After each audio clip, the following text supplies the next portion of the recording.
Hello, welcome back. We have a little less lighting today. This one's actually out, so I figured might as well let it in. Um, so we talked last time about our acceptance of our triggers, our shadow, what kind of things set us off, where we get our responses from, if we are just repeating those patterns that we've seen somewhere else, or if it's something that is a response maybe we don't know where it came from. Um, okay, we're going to talk about, we're on the D of Adam today. So that stands for design. Um, so I'm just going to read, kind of like skim through a little bit, just so I can get like the big points out. Because my videos are kind of like long, and I don't like them to be so long. All right, so most of the things that we just accepted about ourselves can now be designed for our highest level of thoughtfulness and clarity. The trick is to figure out who you are and how you do things. This should break that pattern of, I like to call them like programmed responses or learned behavior. Um, so the focus of this piece of the process is to expand from past pain into future happiness.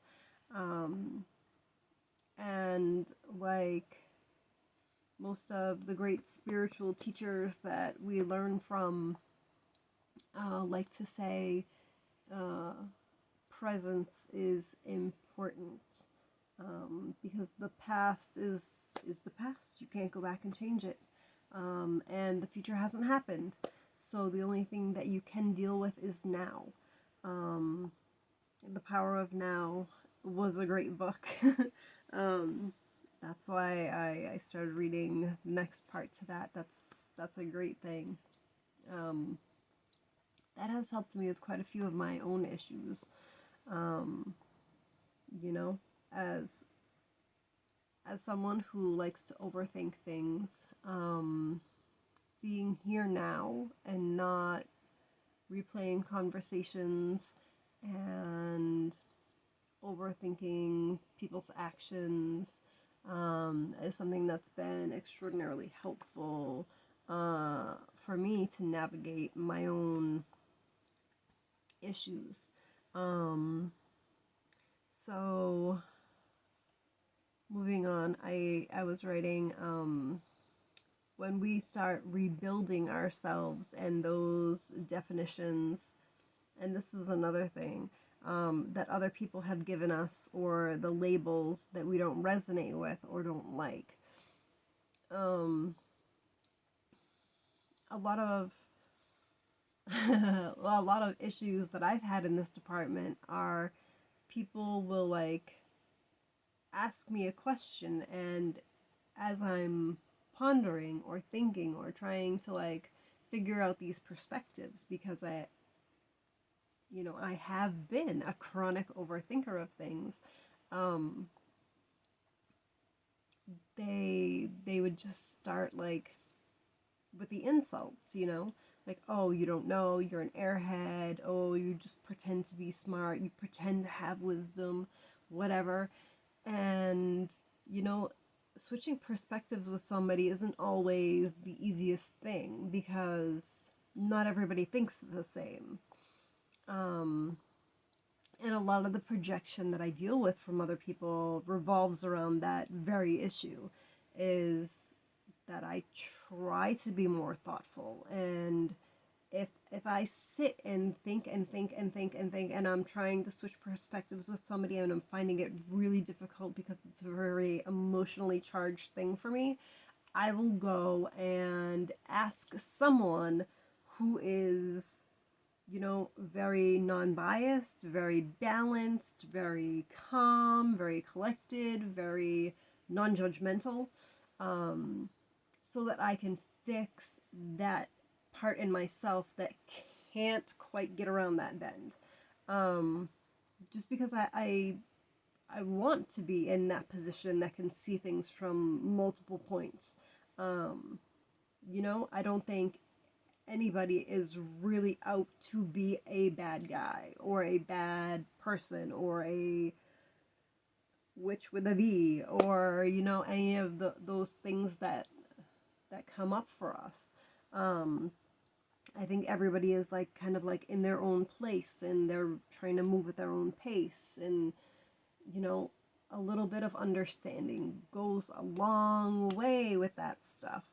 Um, so those are the things that we're trying to like clean out. Like I don't I try not to hold grudges. I don't deal well with people that I let into my space and they outright insult me.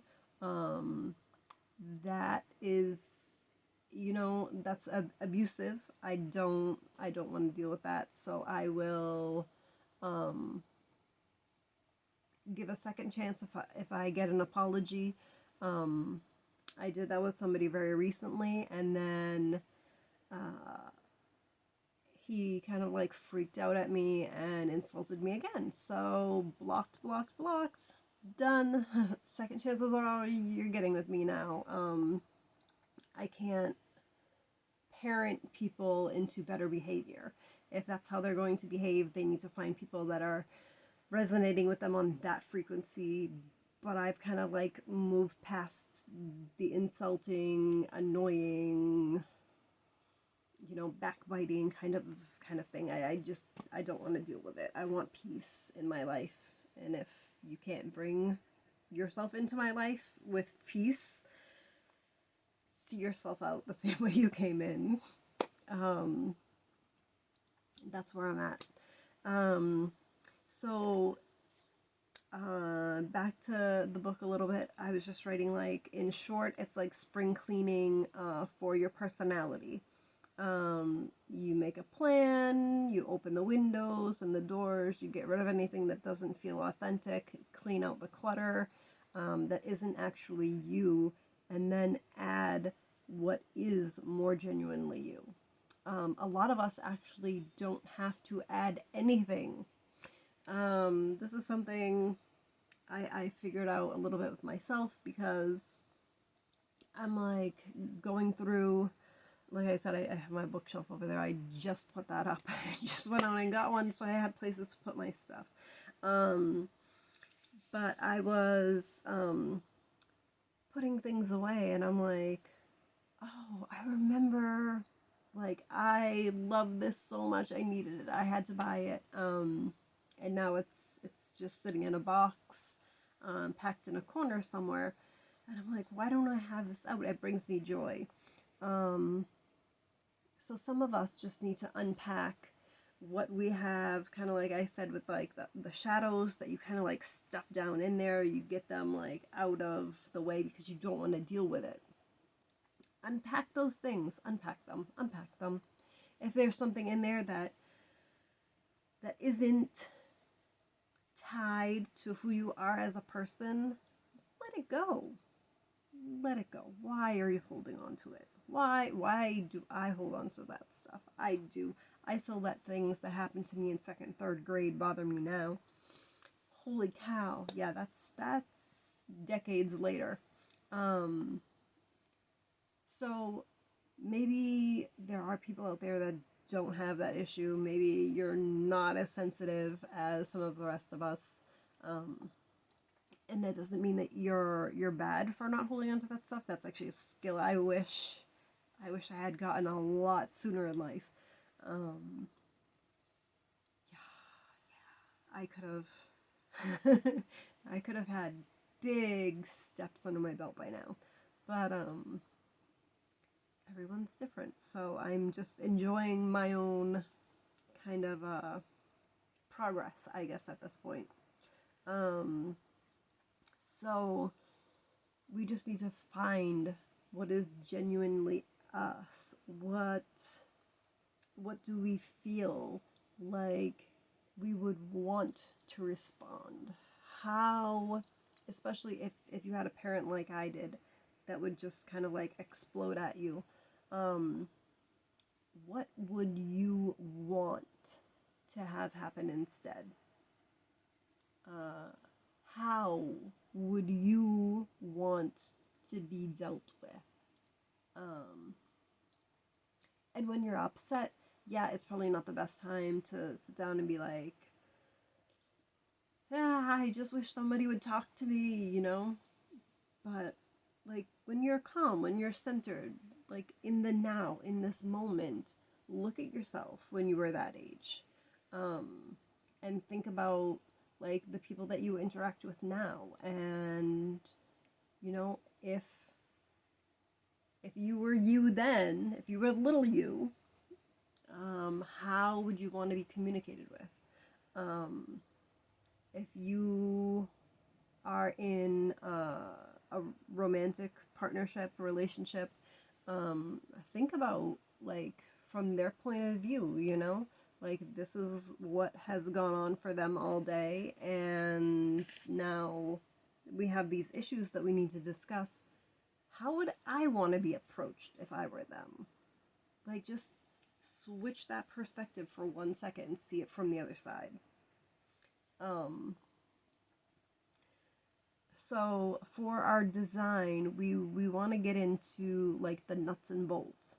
Um, so this is a lot less of me blabbing about designing and a lot more about just answering those questions about instead of what and like instead of yelling, instead of screaming, instead of being physically violent, instead of having uncontrolled outbursts, what do we want to put there instead? So what is going to be the trade-off? Because that's the thing, is that okay, if they're I like to use analogies because it gives people a better visual. Like I'm that kind of a learner. Um, I don't actually do audiobooks very well because I need two functions. I need that tactile function for me to be able to absorb information. I highlight things, I take notes, I put post-its all over everything. Um, I'm kind of an obnoxious person when I start studying things. There's scribbles everywhere. Um, but this is one of those things where you can like really get into it. There was let me just give you a weird example. So there was a rock in the middle of my driveway, and it was like poking up, and every time we would try and like drive, it would like cause issues. Dislocated one of my hubcaps at one point. So we're like, this rock is just causing too many problems. Like it needs to get out of the way. So we dug it up. So the thing about digging things up is it leaves a giant hole there. And if you aren't sure what you should put in the hole, maybe smaller rocks, maybe gravel, maybe dirt, it causes its own set of problems. So when we do this work, when we are taking these things that we don't like out of the equation, there needs to be something that we can put in its place so that it's not causing its other problems. I learned a lot of this stuff through a succession of different issues, one after another. And yeah, it has not been a fun progression because each one, it's like when you have OCD and you have these compulsions, it's like you get away from one compulsion, but then pretty soon something else turns into a compulsion. And then you're just replacing the original problem with a different problem. And that's kind of like the rock with the hole. It's like, which is better, a rock or a hole? Neither one, neither one. So we want to have this thought of what we want. What do you want? We're getting rid of this. What do we want in its place? And that's going to be the way that we're going to kind of move these things one for the other. And we're going to get into how to do that a little bit later on in this book, but I want to do this step by step to get the steps very distinct and to get them very understood and why we're doing it in this order. It's going to be really helpful in a couple of steps from now when we're actually moving this stuff around. So any of those things that you want to change, you can do them one at a time. You can do them 5 at a time. I'm not going to put limits up for you guys because you know what you're capable of. Some of my things had to come later. I could do a bunch of small ones at once. But some of the big ones, I did need to do them one at a time for my own sanity. Because if too many things are changing at once, it gets very overwhelming for me personally. Some of y'all might not have that problem. Like, bless you if you don't, because I know I am not emotionally equipped to handle all that. So, you know, do what you think is comfortable for you guys. Like I said, this is a framework. I'm going to tell you how to do this thing, and you're going to figure out how best it is going to work for you in your situation with whatever it is that you're dealing with. I don't have all that information. I didn't grow up in all your skin. You know, I didn't grow up with your parents, your siblings, your environment. I have no idea what y'all have been through. If you're here listening to this, my guess was something unpleasant at the minimum. Because this stuff doesn't normally happen in healthy, grounded, well-rounded people. This kind of happens when you've dealt with some trauma and you've figured out how to get through it the best way you could, and then it comes back to bite you later. That's kind of the environment that I'm coming from. And like I said, I can only speak from my own experience. I definitely appreciate when I listen to other people and they also talk about that fact, because none of us are anybody else. You know, we can only be ourselves, and despite what people think, no one's perfect, and perfect is an insane bar to even try to hit. So don't try. Just be authentic, be real, be yourself, be who you are, and be who makes you happy, because at the end of the day, you have to live with yourself. So that's homework for today, is just to write out what our issue is that we want to change, and then what we want to turn it into. And then we'll talk again soon. I hope this is kind of been enjoyable. So, yeah, spring cleaning, everyone. What are we putting where? Let's figure it out. Talk to you later. Bye.